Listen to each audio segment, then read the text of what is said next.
Salut les amis, on se retrouve aujourd'hui en ce mois de février dans le froid, la neige, la glace.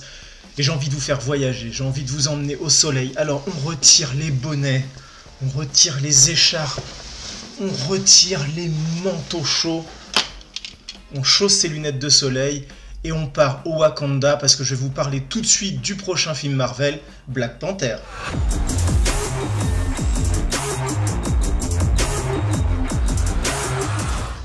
Allez, on va commencer déjà les bases. Vous le savez sans doute, je suis ce qu'on appelle peut-être un pro DC Comics. C'est vrai que j'ai tendance à lire énormément de comics, et souvent des comics DC. Je lis un peu moins de Marvel, mais bon, ça ne m'empêche pas d'aimer les films Marvel. Ils font de très bons films, il y en a des excellents, des drôles, bourrés d'action. Il y en a dont je suis même fan. Voilà, je ne suis pas fermé à DC Comics, j'aime beaucoup aussi l'univers Marvel. Après, je ne suis pas calé sur tous les personnages Marvel, et il y a des personnages que j'ai mis un peu de côté, parce que voilà, les histoires peut-être m'intéressaient un peu moins, et notamment Black Panther, le personnage de Black Panther, que je connais de nom. Je crois que j'ai lu quelques comics, mais franchement des comics cultes, comme celui dessiné par John Romita Jr., je crois, qui est excellent à mon goût, je l'ai vraiment beaucoup aimé, mais sinon c'est un personnage que je ne connais pas trop. Mais après, dans le dernier Civil War, donc, on a découvert Black Panther, un personnage qui était très charismatique, qui est assez froid, qui parle pas beaucoup, qui fait pas beaucoup de blagues, et j'ai vraiment apprécié. Et donc là, voilà, bientôt, le 14 février, il y a Black Panther qui sort au cinéma, qui, d'après certaines critiques US, est vendu comme le meilleur des films Marvel, qui est vendu comme l'équivalent un peu de Winter Soldier. Donc voilà, c'est plein de choses que j'ai lues avant d'aller à la projection, et maintenant je vais vous donner mon avis, et il va peut-être pas plaire à tout le monde, je pense.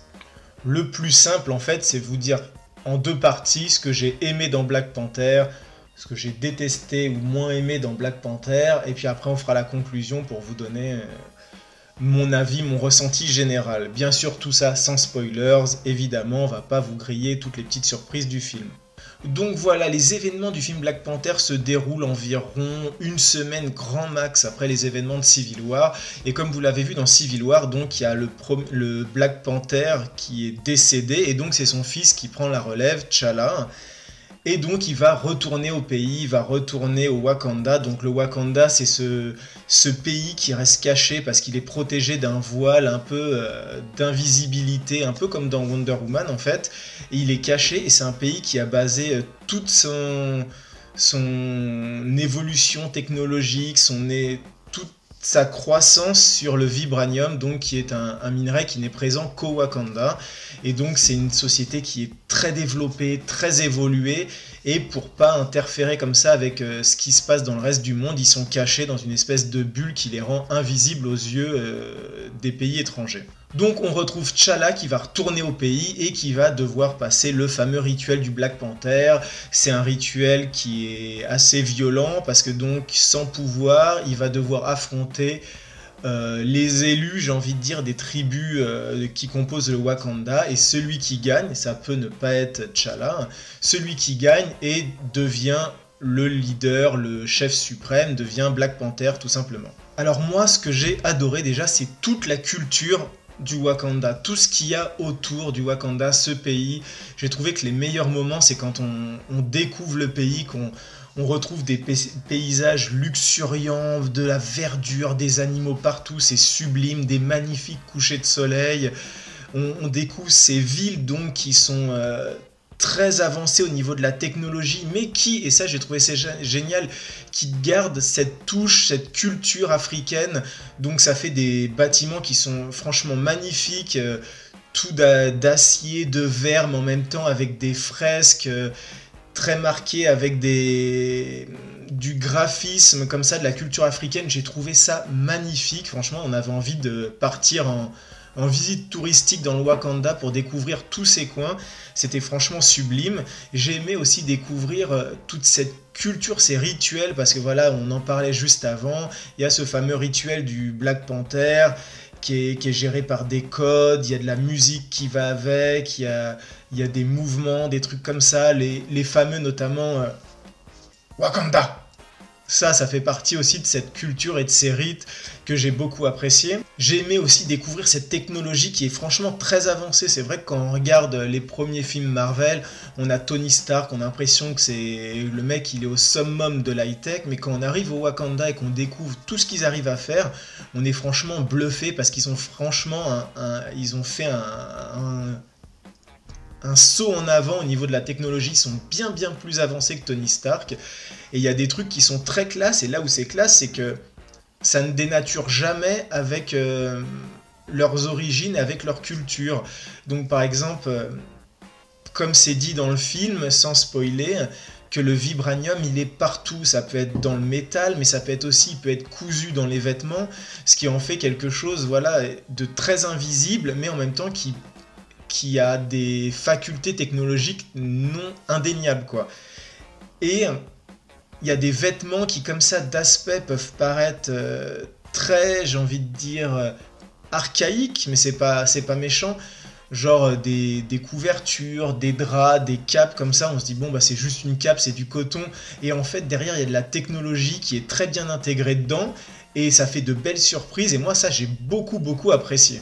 Autre chose que j'ai bien apprécié, c'est que voilà, le Wakanda, c'est quand même un pays qui est refermé sur lui-même, c'est dit dans le film, il veut rester, le Wakanda veut rester Wakanda, il veut pas se mélanger aux autres pays autour, il veut pas rentrer dans les problèmes des autres pays, il veut pas faire venir des réfugiés des autres pays, voilà, le Wakanda reste renfermé sur lui-même, c'est un peu la Suisse, j'ai envie de dire, le Wakanda c'est la Suisse, et donc, ce que j'ai bien aimé, c'est que logiquement, vu que les habitants du Wakanda ne partent pas dans les autres pays et restent entre eux, ils ont peut-être appris à parler anglais, mais ils ont toujours leur accent.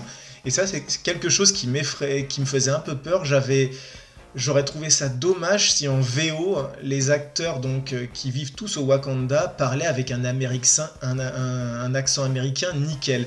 Et là, ce que j'ai aimé, c'est que voilà, ils parlent en anglais, mais ils ont un accent, je dirais africain, parce que le Wakanda se trouve en Afrique, mais ça serait peut-être un accent du Wakanda. Ils ont un accent qui est quand même très présent, et j'ai trouvé ça super intéressant, surtout que des fois, carrément, ils ne parlent plus en anglais, mais ils parlent dans la langue du Wakanda, donc c'est sous-titré bien sûr, mais j'ai trouvé ça génial, donc cette conservation de la culture du Wakanda, et on n'est pas tombé, et ça c'est grâce au réalisateur, dans un truc purement formaté américain. Après, au niveau des acteurs, alors là, l'acteur qui fait Black Panther, je ne l'ai pas trouvé exceptionnel, et ça a été beaucoup dit aussi dans les critiques que vous avez pu voir tourner sur internet, sur Twitter, des choses comme ça. Celui qui ressort vraiment du film, c'est Michael B. Jordan, que vous avez pu voir dans Creed, qui est franchement exceptionnel. Alors, on va pas parler d'Oscar, mais il est franchement très bon dans le film. Limite, on aurait aimé que ça soit lui, Black Panther, au départ dans Civil War, mais bon, ça c'est une autre histoire. Enfin, il est vraiment excellent. Les autres acteurs, il y a de bonnes choses, mais bon, rien d'exceptionnel non plus.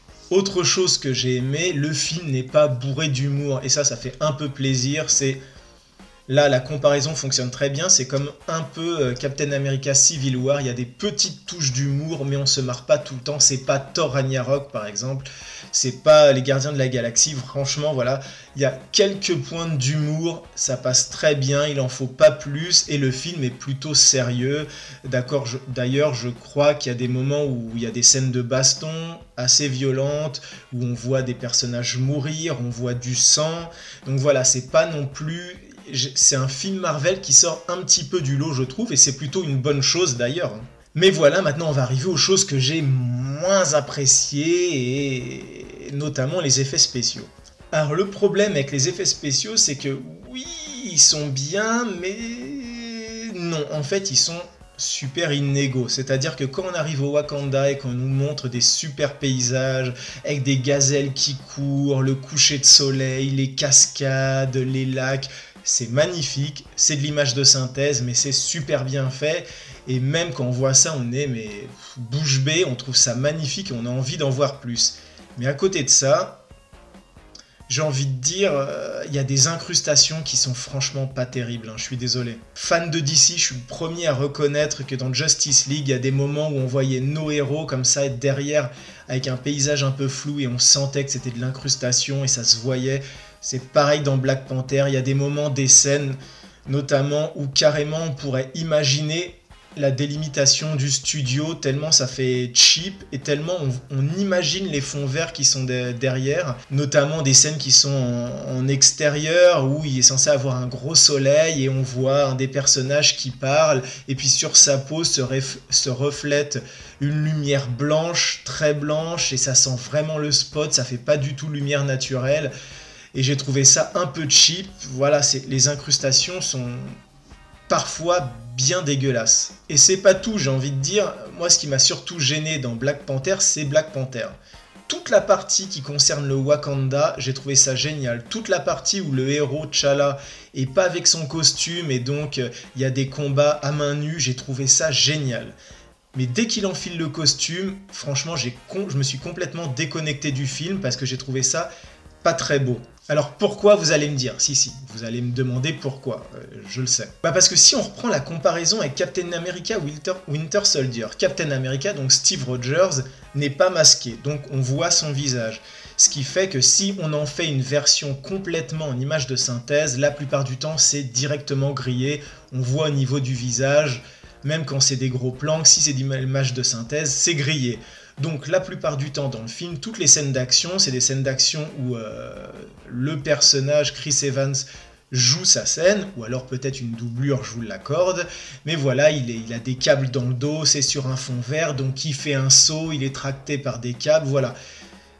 Même s'il y a une aide technologique, on a vraiment l'impression qu'on voit l'acteur faire sa scène. Et là où ça me gêne, c'est que dans Black Panther, comme le personnage est complètement masqué, moi j'ai vraiment eu l'impression que dès le départ, le réalisateur il s'est dit, vu qu'il est masqué, on va pas reconnaître de son visage si c'est de l'image de synthèse ou un vrai mec.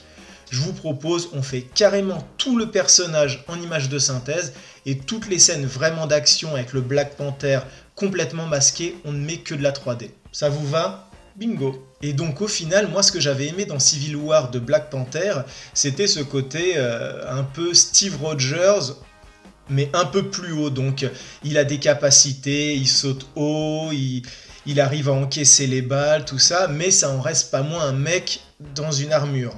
Et là, dans Black Panther, les scènes d'action, j'ai franchement eu l'impression de voir Superman, le gars avec une super force. Il y a des scènes d'action qui sont pas mal, où Black Panther est accroché sur le haut d'une voiture, tu dis ok, et puis d'un seul coup, il te fait un triple salto, 360, vrille, couché, bras écartés, grand écart, comme ça, tout en esquivant 3 balles en même temps, en jetant un œil à la voiture qui arrive en face, pour retomber sur un pied, mais en même temps basculer, rentrer par la fenêtre, enfin bon...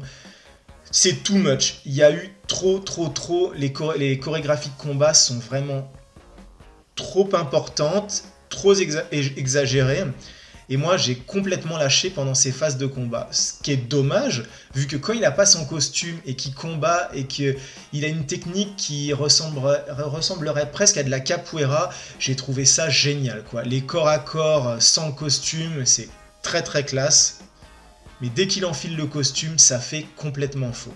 Alors bien sûr, qui dit Marvel dit aussi, vous le savez, les fameux crossovers. C'est quelque chose qui arrive très souvent, notamment avec Stan Lee. Stan Lee qui apparaît bien sûr dans le film, comme d'habitude avec une courte petite scénette, assez drôle, mais bon, sans plus, ça dure vraiment pas longtemps.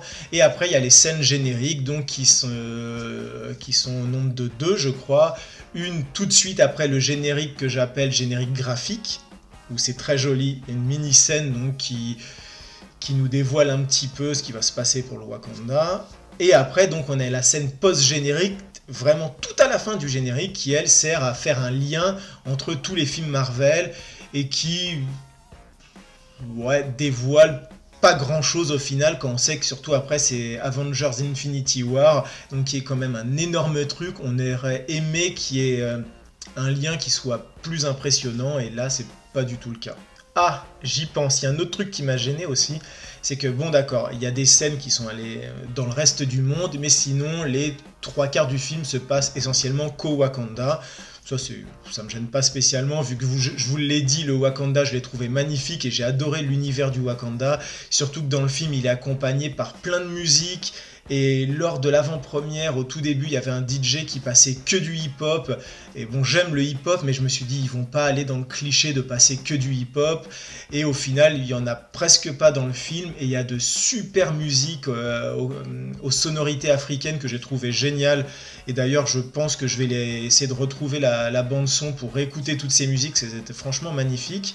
Et donc voilà, j'ai beaucoup aimé le Wakanda. Et donc, toute la scène se passe au Wakanda. Et là, ce que j'ai trouvé gênant, c'est que il n'y a aucune intervention vraiment extérieure ou qui est même suggérée durant le film. Je m'explique, à la fin de Civil War, on a bien vu Steve Rogers est accueilli au Wakanda, il est là, il est avec son pote le Winter Soldier Bucky, ils sont au Wakanda, et donc comme je vous le disais, les événements là se passent même pas une semaine après les événements de Civil War. Donc on pourrait supposer que Steve Rogers est toujours là parce qu'il se planque, parce qu'il est recherché. Et moi, ce qui m'a gêné, c'est que il est complètement zappé. On n'en parle pas du tout. C'est comme s'il était jamais venu au Wakanda. Je veux dire, je demande pas que l'acteur soit présent et que dans une scène de combat, il débarque pour aider Black Panther.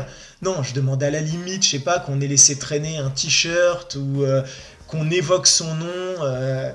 On passe dans des couloirs sur une porte avec marqué Steve Rogers, genre c'est sa chambre. Voilà, je demande des tout petits détails pour montrer que tout ce qui s'est passé dans Civil War n'est pas oublié et que voilà, on sait que Steve Rogers est passé par là. Mais non, pas du tout. Et ça, j'ai trouvé ça un petit peu dommage. Donc voilà, vous l'aurez compris, je suis pas super emballé par ce film Black Panther. C'est vrai que peut-être je me suis trop chauffé avant en lisant sur internet des commentaires qui disaient que c'était le meilleur Marvel de tous les temps, que Marvel n'avait pas fait un film aussi bien depuis des années, que c'était un film comme Winter Soldier, film que j'ai adoré, Winter Soldier, donc je me suis dit ça va être génial, de l'action, des super cascades, des combats de malades en corps à corps.